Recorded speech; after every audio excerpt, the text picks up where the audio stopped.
Welcome to Designer Discussions with Jason, Maria, and Miriam. Today, Jason is going to talk to us about how to recession-proof your marketing plan.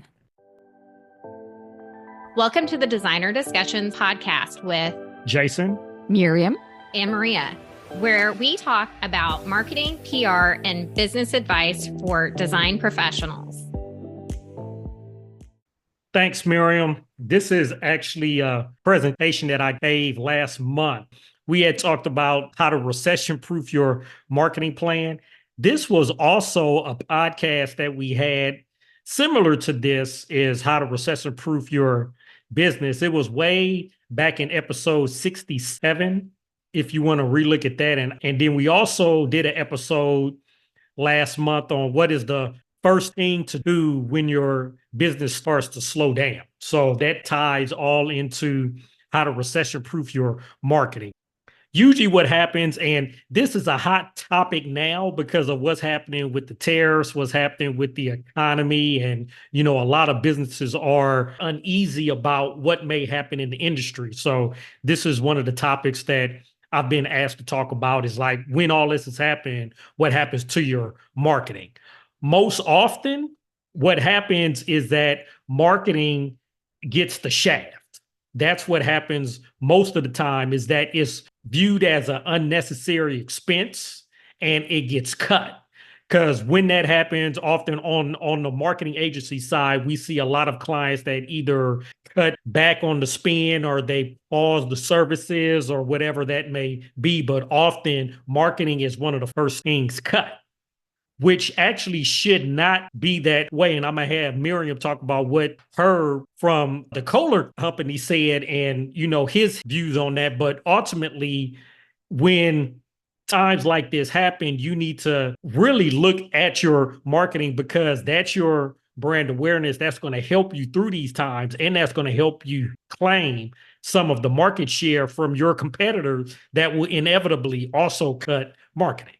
So what I had talked about in episode 67, email marketing, I had talked about SEO, I talked about paid ads, and I talked about DIY. Now, some of that still applies now, but what I'm going to really emphasize is most of the marketing strategies you can do without having to spend a lot of money. So I'm not going to talk about paid ads, but if you are running paid ads, what you should do, and which I also talked about in that episode, is look at what is happening with your ads to make sure you're not overspending or spending unnecessary money. So you shouldn't completely cut back on ads if you are, if you do have an ad account out there, or you are running either Facebook ads or Google AdWords or anything like that. But what you should do is take stock of what is running, look at your ad copy, look at your ad campaigns to see if what you're doing is working and how you can optimize it the right way. So that's what you need to look at. But what I'm going to actually talk about today, what you should do anyway, but really, if you start to do this now, whenever a recession hits, you'll be ahead of the game. And that all starts with your website. And you've heard me talk about this over and over. Your website is your hub. If you make sure that everything is up to date on your website, you're ahead of the game. Oftentimes, we see is that the website is one of the entities that is left behind. If you look at your website now, how old are the projects? How old are the images on your site? If they're over a year old, that's too old, because you're working on projects constantly and you need to have your most up-to-date work on your website. So if you look at your site, analyze and see how old are the projects on my site. What is the content like? Is it actually talking to any of the new projects we've done? Any of the new services that we offer? Is any of that on your website? If not, you need to update that and optimize it. So making sure that everything is up to date, I'm telling you, will put you ahead of the game, because a lot of businesses out there are relying on websites that have old projects or old information. So by ensuring that everything is up to date, like I said, you're ahead of the game. Next, which also ties into SEO, but I'm not going to talk about SEO because that takes a lot of time. Google Business Profile, GBP. That's another one that if you look at your profile to ensure that everything is up to date, again, it's another property similar to your website. Look at it to ensure everything is up to date, making sure all of the services you offer are on there and they're explained. Because when you fill out your profile, oftentimes I see business owners originally open up the profile. You may have up to 500 characters to actually explain it. They explain it in like one sentence. Use all of the characters, use all of the space that you have to explain it, because oftentimes you'll add in keywords that will trigger a search from either a homeowner or one of the prospects that you want to attract to you. So make sure that your profile is completely filled out. Who you are, what you do, your services, your office hours, all of that is completely filled out. Also, you want to treat your Google Business Profile as a social media profile. Post to it at least 2 to 3 times a month. Google Business Profile actually ends up in the maps. So that's how you could get triggered to get anybody within a 10, 15-mile radius of your office location can actually find you on maps and call you or email you just from that. So again, by making sure it's up to date, having up-to-date images, and you're posting regularly to it, you're ahead of the game, okay? Next, social media. Now, I'm not going to talk about the posting aspect. I'm going to actually talk about what I talked about in that episode that I had told you about, episode 141. Re-listen to that episode where I talked about analyzing your competition, because when you analyze the competition, it's going to give you insights into things that you may not be doing or the things that you can do to help get you ahead of your competition. Re-listen to episode 141. I went into what you need to do and all that in there. Next, email list. So I had talked a little bit about email in episode 67, but what I would add on to here now is making sure that you are actually segmenting your list. So when I had talked originally, it was about just having an email list. So now I'm assuming that you have an email list. If you do not, listen back to that episode where I talked about the importance of having an email list. So once you have that email list, now you want to look at the list and see, okay, who's actually opening these emails? Whatever email platform you have, you should have the paid version of the platform, not the free, because the paid version will have you see all the analytics. That will let you see who's opening up the email, when they're opening up, where they're opening it up from, what they're clicking on, how long are they looking at. So all of this is information that you need to look and analyze, because you need to look at all of the individuals that are actually opening your email list. And if they're interacting with it, you need to understand why, what's happening, what you need to do more of and less of. And for anybody that's not opening up your email, you need to segment them out of your overall email list and send them an email asking them if they're still interested in your information, or you need to drop them off your list. Okay. And you'll be surprised by just asking the question, are you still interested? Is this information still useful to you? Some of the individuals will reply and they'll give you information that will help you understand, okay, this is what I'm not providing to this segment of the list that I may need to add on to. One of the other things I want to talk about is follow-up. One of the main reasons that we find that business owners lose projects from potential prospects is because of the follow-up process. You'll be surprised. That is the number one reason that prospects are lost, is because of the follow-up. So making sure that you have a follow-up process in place is vital. What does that mean?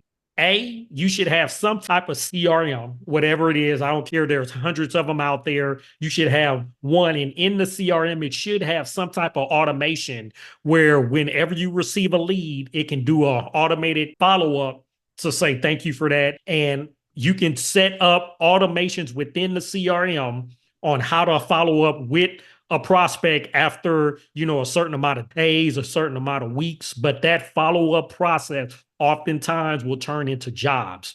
You'll be surprised just by setting up an automated follow-up process can help you in closing more sales. If you don't know how to do any of this, whatever CRM you have, talk with them because they will know how to help you set all of that up. But having a CRM is vital to the follow-up process. And then lastly, tracking, making sure you have some type of tracking in place. So at a minimum, you need to have Google Analytics, Google Search Console on your website to ensure that you know what is happening on your site, who comes to your site, when they come, how often they come, what do they click on, how often they stay, what pages are they on your site, what keywords drove them to your site. All of this is information that is helping you understand what is driving the traffic to your website and how to get more individuals to come to your site. Tracking is vital because if you know what is working and what's not, now you can spend your time wisely on what is working and not on what is not. That way, when a recession hits or when anything hits, you know what you can cut out because you are actually tracking. You actually have the follow-up process in place and you're implementing a lot of these strategies that I'm talking about. Now, what I had talked about today, nothing really will cost you in terms of dollars and cents. It will cost you a little bit of time, but a lot of what I had talked about, you should be doing anyway. But if you do half of what I talked about, you'll be ahead of the game. Okay. I just wanted Miriam to talk a little bit about, because I had talked earlier on, I was going to have her talk about what Herb said when she was at the Kohler Company or what he said about how he handled recession. So I'm going to let her talk a little bit about that. Yes, so as you probably all know, Kohler Company has a really great brand, right? Everybody knows the Kohler brand. And the reason for that is because Herbert Kohler Sr., who is the late, he passed away 2 years ago, I want to say, last year, the year before. He was the visionary leader of the company, and building the brand was the most important thing for him because he understood that that was what was eventually going to help him sell products. So when the big financial crisis hit in 2007 to like 2010, those of you who are old enough are probably going to remember, but all the big companies were scaling back. Like everybody, a lot of companies pulled out of big trade shows like KBIS. A lot of companies pulled back on running ads in trade and consumer magazines, definitely on TV. And Mr. Kohler, as we used to call him, he was a big believer in not doing that. That's not to say that it's a big company like any other. They watch their bottom lines, but he would rather cut back on other things than on spending money on marketing and PR, which is really what builds your brand, right? It's not sales. It doesn't bring in any money directly, but it builds your brand and your reputation. And so Kohler would still show up at like KBIS with the massively huge booth that any and all of you have seen if you ever have been to the show. And his belief was that he wasn't just trying to cement the position that he had in the marketplace, but he believed that this was the time you could actually gain share from your competitors because they didn't do the same thing. They all pulled back and stopped showing up in the media and all these other places. So Kohler would be there to swoop in and pick up all the customers that were looking for product at that time. So yeah, so that was his philosophy, and obviously the company seems to be thriving still. So it works. Yeah, thanks, Miriam. I just wanted her to share that because as I began, like I said, what I see oftentimes is that most remodeling company, design companies, when a recession hits, they cut marketing. That's like number one. That they cut that, and we hear that all the time on our end because I own a marketing agency, and that's ultimately what happens. But as you can hear from that example, that hurts you in terms of the brand awareness, and you can start to get some of the market share from your competitors. And if you start and stop marketing, it's harder to regain the momentum that you would have lost by stopping. So even if you have to cut back, to cut it out completely usually is not advised. And so that's why I wanted her to talk about that. So again, I just went over several strategies that will not cost you any money, hardly any money at all, but it will cost a little bit of your time. But at the end of the day, if you implement a lot of these strategies, it will help you survive any type of downturn in the economy, because these are tried and true methods. It will help you with the brand awareness. It will help you with your clientele. And at the end of the day, it will help you turn prospects into projects. Okay. So that's what I want to talk about today. So we hope to hear from you in 2 weeks on Designer Discussions. Did you know that your client learns 80% of what they will know about you before they ever contact you? Now imagine when your potential client searches for the perfect kitchen remodel. Will they find you or your competition? We can help you make sure it's you.